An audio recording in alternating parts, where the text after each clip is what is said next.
Kisah nyata esai pengalaman di Jepang, tidak makan dan tidur selama 30 jam. Kejadian ini pada tahun 1994, kurang lebih 30 tahun yang lalu.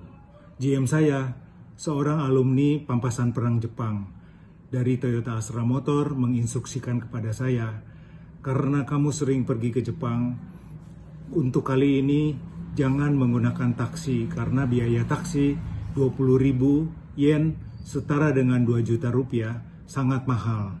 Karena itu kamu menggunakan bis highway sampai ke interchange yang terdekat di Toyota City.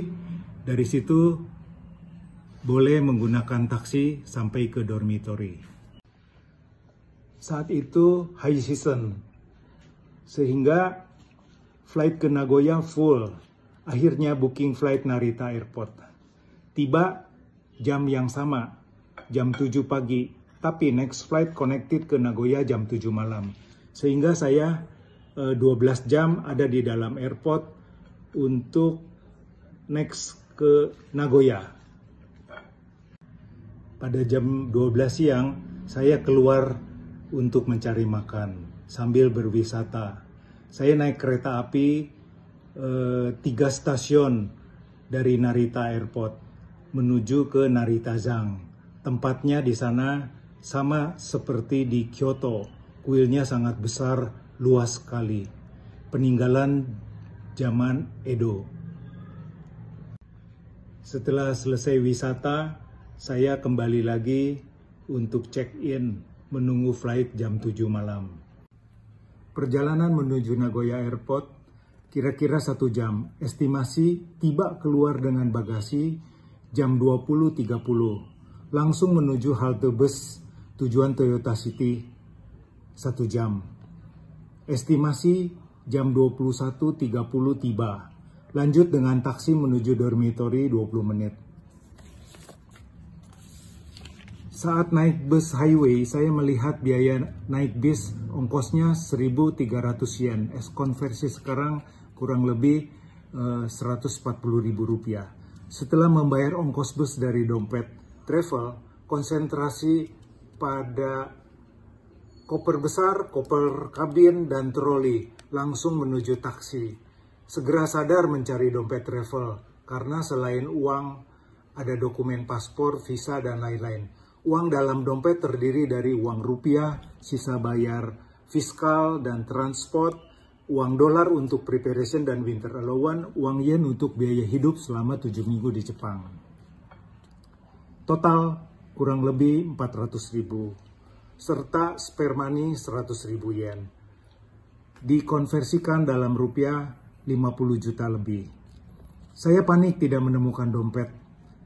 Uang, kemungkinan lupa pada saat bayar ongkos bus. Dompet ditaruh pada meja belakang sopir. Setelah beberapa lama, saya menghubungi pos highway.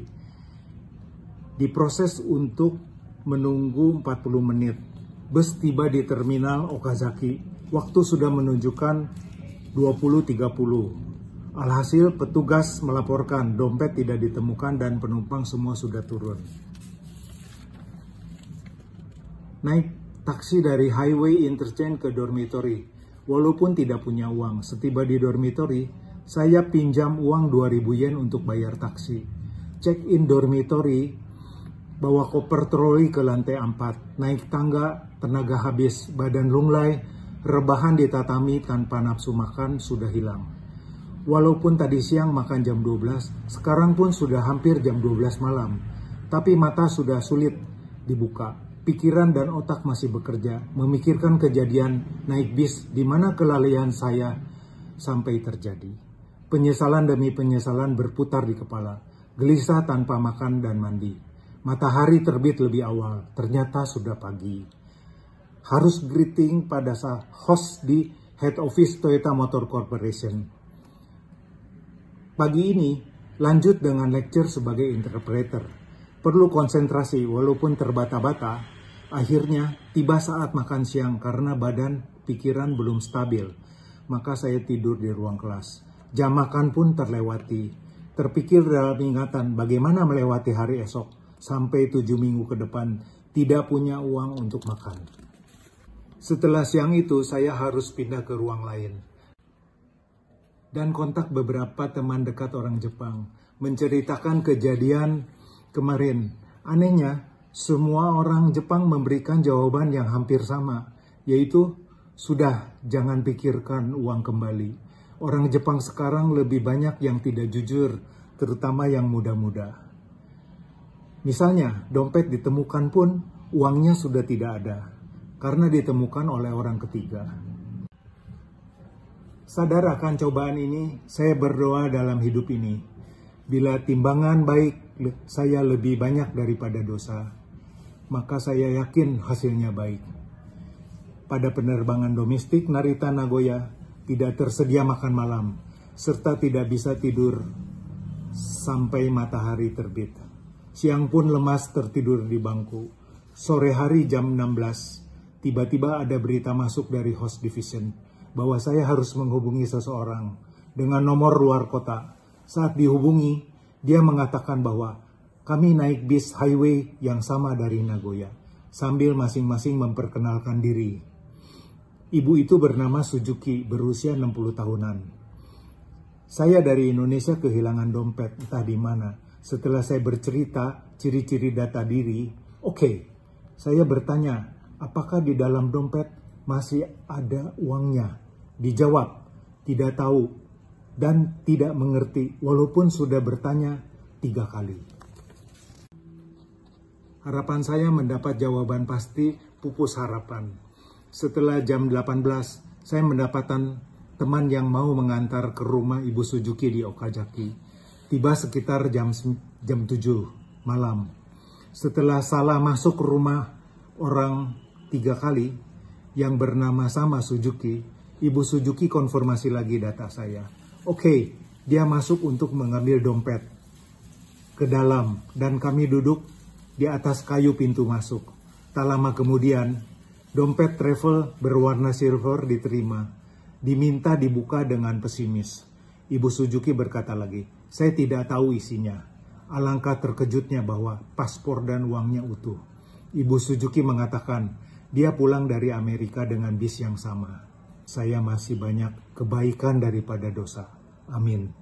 Esoknya, saya bertanya pada orang Jepang, kenapa orang Jepang jujur atas kejadian di atas?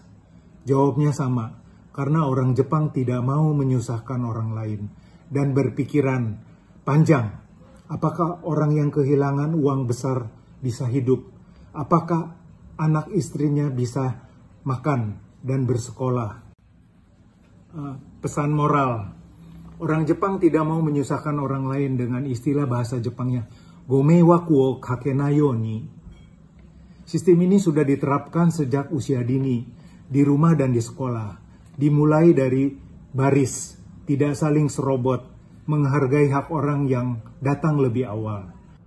Efeknya, disiplin dan kejujuran jadi pegangan falsafah hidup orang Jepang. Jarang ada pencuri dan tidak mau mengambil hak orang lain, bahkan tidak mau mengambil barang orang untuk kepentingan pribadi. Pantas, seorang Profesor Mahfud MD bertanya, negara mana di dunia yang paling Islami? Saya sudah membuktikan pada cerita di atas ini adalah Jepang. Terima kasih telah mendengarkan kisah nyata saya ini.